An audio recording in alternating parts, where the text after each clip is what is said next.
Hi everyone and welcome to another video. So I'm sure all of you are familiar with the very classic, luxurious orange Hermes box.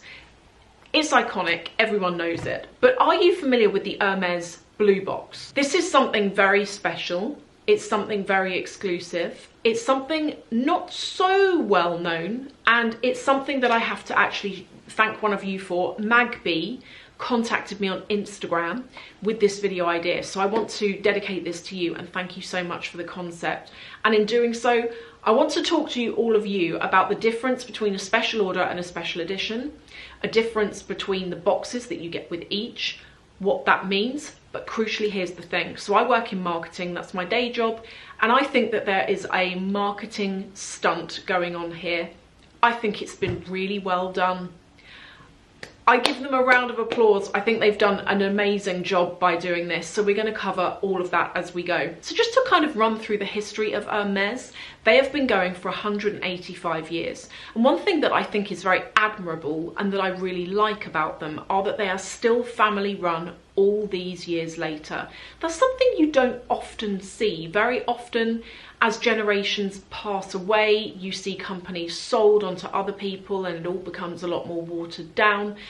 But Hermes is one that still is holding on to its roots. And in fact, its roots were that it started out making horse saddles. Like, it's a funny place to have ended up from making saddles to making some of the most expensive bags in the world. It's a funny area that they found themselves in. They are also one of the first brands to have set up an e-commerce website back in 2001. And I was a teenager in 2001. I remember 2001 very well. And the internet was very much at its infancy. I was obsessed with it. MSN Messenger, who remembers that? I was obsessed with it, but not many places had e-commerce websites. And they were expensive to do, they were complicated to build, and a lot of places were very slow to catch on with the internet and to realise the power of it. And so for Hermes to have got in there so early, offering a shopping experience online, I think says like a great deal about them, their tenacity and their business skill. So let's discuss these boxes. I'm going to tell you about both boxes, the differences between them, the differences between the products that come in them, how you get the products. We're going to talk a little bit about price, and then I'm going to share with you some of the bags that you would expect to see in a blue box. And again, I want to thank Magby for this idea because I think it's a very good one. So first, we all know about the orange box with the white lining. I think it's very iconic. We see it a lot on social media. You very often I see so many Hermes unboxings, excited people that have finally got their bags and they've turned up and they get to unbox them on screen. And it's very iconic. It's something that we all recognise and we all know if you're into luxury. And it is, to get a special order is one of the pinnacle. If you're into luxury, it's one of those things, if you're into that brand especially, it's one of those things that you desire. A special order bag is like a Birkin or a Kelly, or in some countries it could be a Constance. In the UK, apparently the Constance is not a quota bag anymore. However, it's still not easy to get. You know, I've had my name on a wish list for about a year now, and I wasn't expecting to hear anything anyway, but I can confirm I haven't heard anything. So special orders. A special order is when you have either spent an obscene amount of money for the most part, and you're lucky enough to be chosen to put in a special order. Other ways that it tends to happen is if you're really close to your sales associate. But I also have heard, you know, stories about people that just got lucky. I hear a lot about tourists that go into various stores. I actually heard about apparently the store in Las Vegas. I heard about one person who went in there and got offered a Croc Birkin 30. No purchase history, and I think they bought it actually from memory. It was one of you that told me in the comments that it happened to you and that you had no purchase history, it just happened. So it does, but I think that's for the most part quite rare. A special edition is something very special. These are the items that come presented in the orange box with a navy blue lining The box has styrofoam in it to stop the bag sliding around. It also has got the Hermes logo on the underside of the box lid in gold foil. So it's special. It feels very different. It's a different experience. Even from what I've seen, the dust bag, the logo on the front is in navy blue, as is the drawstring on the bag itself. And normally what you would expect with these bags are that they are different. They're in unique colours, unique designs, unique styles. Things that are that little bit extra special that you can't get. And the special editions are reserved for top VIP customers. That could be people that spend a fortune. It could be celebrities. It could be big influencers. It could be if you're really good friends with your SA and they love you to bits and they've decided that today you are going to get a special edition. That could be one of the ways that you end up getting one. But either way, they're not easy to get. Either option is not easy to get, but to get a special edition is particularly impossible, I want to say. Now, the blue box trend, or the blue box as we're going to call it, started in 2021. And I've got a thought as to why this started, and this is all to do with like the marketing aspect that I was talking to you about. So it began, and some of the bags you can get are the cargo Birkin, the Kelly Dolls bag, the Rock Birkin, and I think the Picnic Birkin and Kelly. That was what one of you was telling me that you can get as part of those special editions. When this, what do we call it? When this offering was created, the blue box, I think this was a marketing thing, and I think it's obviously worked well and they're continuing with it. So my personal thoughts on this are, I know that the Birkin and the Kelly are meant to be terribly hard to get, etc. But for bags that are hard to get, I do feel like you see them a lot. I don't know about you and where you live, but in London, they're pretty commonplace. They're not, for me particularly, they're not a bag that when I see them, I'm like, oh my God, look, it's a Birkin. It's just like, oh, it's a Birkin. It's like the third one I've seen today. To me,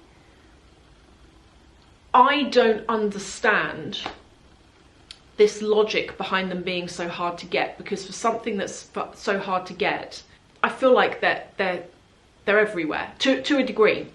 And I was talking to another one of you, and you were actually saying where you live it's the same thing, and you wondered whether some of these bags were actually fakes because they're everywhere. And as I say, if they're that hard to get, why are they everywhere? That's just my opinion. I could be really wrong, that's just my opinion. But it's really made me think, if they are everywhere, if they are maybe easier to get hold of than you think, has this blue box concept been created as a marketing ploy to try and retain or claw back exclusivity, to try and claw back that allure of the brand? Chanel, if you look at Chanel, they're making it harder to be able to walk in and get a classic flap in black. Seasonal colours, no problem, but they're making it more difficult. They're trying to regain that exclusiveness. I do wonder whether social media has got a part to play in exclusivity, because social media, I feel, with luxury breaks the veil between the customer and the store. You don't have to go into the store to understand what the experience is potentially going to be like. You can just watch someone's video. You don't have to go into the store to ask how much something is. You can Google it.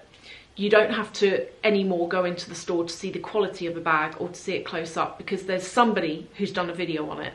And I feel as though that shattered the illusion of luxury. Not necessarily in a bad way. I was talking about this on my Patreon. I think that in many ways it has opened up accessibility to those of us who want to save and buy the bag, but don't necessarily want to go in the boutique until we've got the money ready to go. And so I think it's been a good thing in that sense. But I think as a brand, if you have a brand and you're luxury and you're expensive, seeing your product everywhere is not good for marketing. You might think it is. You might think, oh, this is good advertising because it puts it in people's mind. It does, but when you're luxury, that can also backfire, because you want to be exclusive. You don't want to be on the arm of everyone. You want to be on the select few arms of the select few people. You want to be minimalist. You don't want to be everywhere. Do you see what I mean? This is the case with luxury brands. When you've got brands that are, like if you like take an ASOS, for example, or a Topshop, they want to be everywhere because they gain traction, they gain sales. If you've got a luxury brand, you've put your prices up to insane and you want to somehow validate that you're worth that, exclusivity is the way to go. And if everyone's got the product, it's not really that exclusive anymore. So what do I think about this blue box?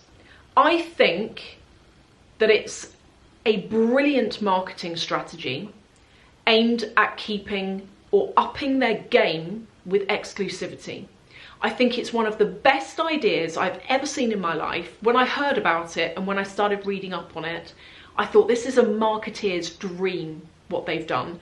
Someone has come up with a genius idea, which is potentially, bear with me, too many people have Birkins and Kellys. Let's come out with something extra, extra, extra special that we're not going to offer to everyone. They will be exclusive looking bags where you will, if you're into Hermes, you'll tell the difference. So as a marketeer, that is 100% what I think. I think that it's come out, if it had been going for years and years and years, it would be different. Would it? Possibly, maybe not. But the fact that it came out after the pandemic as well, in 2021, is another reason why I'm thinking it's a new strategy that somebody has thought up internally to do something. And I think it's exclusivity. That's what I would say. I think all of this comes down to exclusivity, whether it's high prices, difficulty in attaining, or blue boxes. I think it's all exclusivity. And you know, you've only got to look at the pre-loved market. There are blue box items out there that have been flipped by resellers who are making some very good money on these items. They're my thoughts. Let me know what you think below. If you're an Hermes lover and you know what you're talking about and there's anything I've said that's incorrect, please leave your comments below. I would absolutely love to read what you've got to say. Thank you everyone, and I will see you in the next video.